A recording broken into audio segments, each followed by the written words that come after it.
తెలుగు సినీ తెరపై 50 ఏళ్ల తర్వాత మరొక్కసారి అల్లూరి సీతారామరాజు తాలూకా జీవిత చరిత్రని సినిమా రూపంలో వస్తుంది.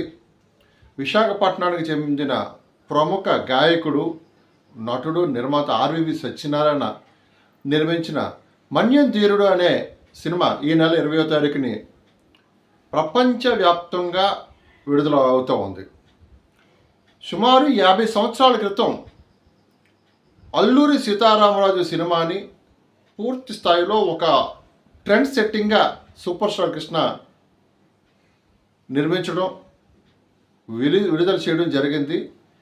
సుమారు 350 పైగా సినిమాలు చేసిన సూపర్ స్టార్ కృష్ణ సినీ జీవిత మైలురాళ్లలో ముఖ్యమైనదిగా చెప్పుకోదగ్గ సినిమా ఏది అంటే ఎన్నో సినిమాలు ఉన్నాయి, సుమారు 350 సినిమాల చిత్రాల్లో.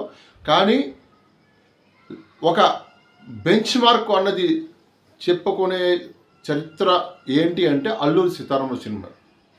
ఆ చిత్రంలో సూపర్ స్టార్ కృష్ణ నటించారు అనే కన్నా అల్లూరి సీతారామరాజు పాత్రలో ఆయన జీవించాడు. అదే సినిమాలో అల్లూరి సీతారామరాజు చెప్పుకున్న వెంటనే రదర్ఫర్డ్ పాత్రను మనం చెప్పుకోవాల్సి వస్తుంది. జగ్గయ్య చేసిన ఆ పాత్రని ఇప్పటికీ ఎప్పటికీ ఇంకో 100 సంవత్సరాలైనా అల్లూరి సీతారామరాజు అయినా ఆ రదర్ఫర్డ్ అయినా ఆ సినిమాల్లో ఆ సన్నివేశాలు, ఆ ఆహార్యం అదే ఇప్పటికీ గుర్తుండిపోతుంది. సరే, ఇప్పటి వరకు ఏంటంటే ఈ 50 సంవత్సరాల క్రితం వచ్చింది ఆ సినిమా. ఆ తరం వారికి, ఆ తర్వాత కొంత తరం వారికి ఆ సినిమాకి సంబంధించిన విషయాలు మాత్రం తెలుసు.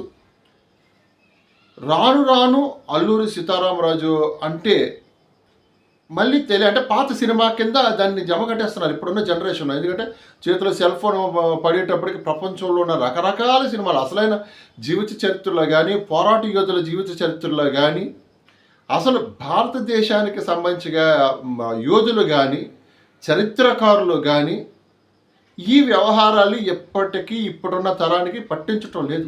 అసలు పట్టించుకోవటం మానేశారు. రాబోయే రోజుల్లో ఎలా జరుగుతుందంటే ఒక గాంధీయో, లేకపోతే ఒక అంబేద్కరో, ఒక నెహ్రూవో, ఒక అల్లూరి సీతారామరాజు, ఈవేళ ఒక బిర్సా ముండా, జ్యోతిరావు పూలే, ఇలాంటి వ్యక్తుల పేర్లు రాబోయే తరాలు మర్చిపోయే పరిస్థితి ఏర్పడుతూ ఉంది.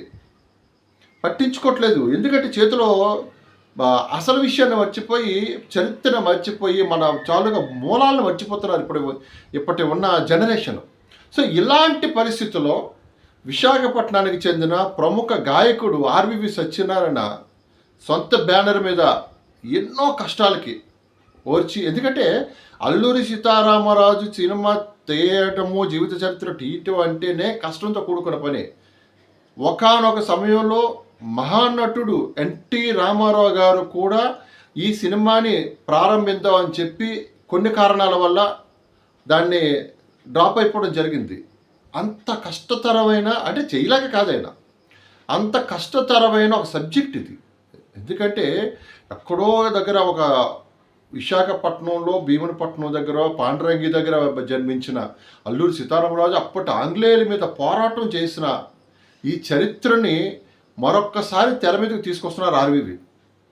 ఈ సినిమా ముఖ్య పాత్ర మన్యం ధీరుడిగా ఆయన నటిస్తూ, ఆయన ఈ చిత్రం కోసం కత్తిసాము దగ్గర నుండి, వెలువిద్యులు వేయటం దగ్గర నుండి, గుర్రప్ప స్వారీ దగ్గర నుండి, ఇవన్నీ కూడా సినిమా ప్రారంభించడానికి సుమారు ఒక 3-4 సంవత్సరాల ముందే ఆయన అన్నిటి మీద రీసెర్చ్ చేసి, కథ మీద రీసెర్చ్ చేసి, ఈ సినిమా కోసం ట్రైబల్ ఏరియాలోకి వెళ్ళి ఒక విలేజ్ని క్రియేట్ చేశారు. ఒక విలేజ్ సెట్ వేస్తూ ఆ పాత్రలని సజీవ పాత్రలుగా చూపించడానికి మా విశాఖపట్నంలో, ఉత్తరాంధ్రలో ఉన్న అనేక మంది కళాకారులకి ఆయన అవకాశం కల్పిస్తూ సొంత నిర్మాణ సంస్థ మీద ఆయన చేశారు. ప్రతి ఒక్క షాటు అందులో, ఎందుకంటే నేను ఒక చిత్రం దర్శకుడిని కాబట్టి ప్రతి ఒక్క షాటు కూడా, ప్రతి ఒక్క సీను కూడా, ప్రతి ఫ్రేమ్ కూడా దర్శకుడు అద్భుతంగా చిత్రీకరించాడు. దర్శకుడు అంటే నిర్మాత ఫ్రీ హ్యాండ్ ఇస్తేనే దర్శకుడు చేయగలడు. సో దర్శకుడికి ఫ్రీ హ్యాండ్ ఇవ్వటం ఈ ఆర్వీవి గారి తాలూకా గొప్పతనం. ఎందుకంటే ఆయన ఆ అల్లూరి పాత్రలో చేస్తున్నారు. ఈ సినిమాని గత కొద్ది రోజులుగా ప్రమోషన్స్ చేస్తూ ఉన్నారు.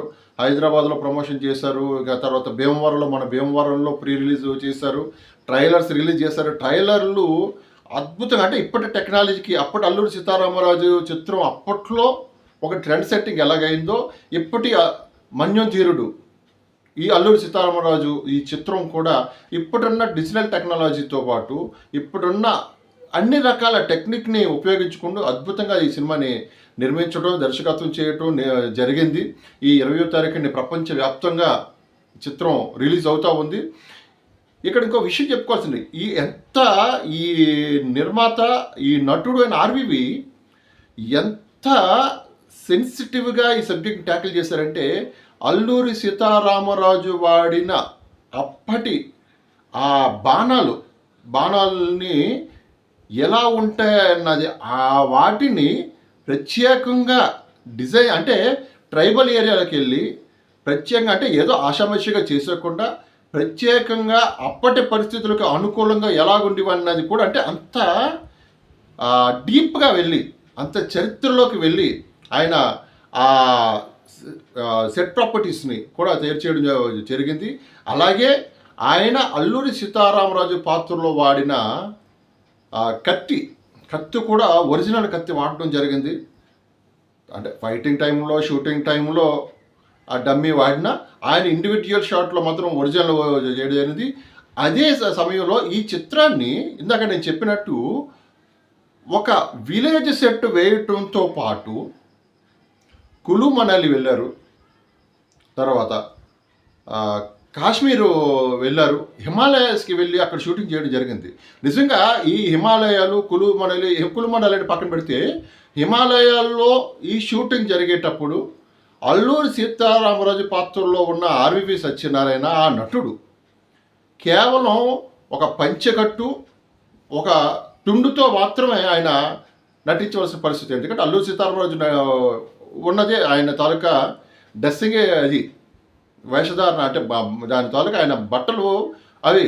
అలాంటి సమయంలో ఆయన ప్రతి షాట్ అయిపోయిన వెంటనే, అంటే అంత -డిగ్రీల ఆ అట్మాస్ఫియర్లో చలికి రక్తం గడ్డ కట్టుకుపోయేంత పరిస్థితుల్లో ఆయన షాట్ అయిపోయిన వెంటనే పాపం ఆ రగ్గులు కప్పి ఆయన వేడి మళ్ళీ బాడీలో వేడి జనరేట్ చేసి చాలా కష్టపడ్డారు. ఎందుకంటే ఆయన ఒక్కడే కాదు, నేను చెప్తున్నాను, ప్రతి ఒక్క కళాకారుడు కూడా ప్రాణం పెట్టి మన్యోధీరుడు సినిమాకి ప్రాణం పోశారు.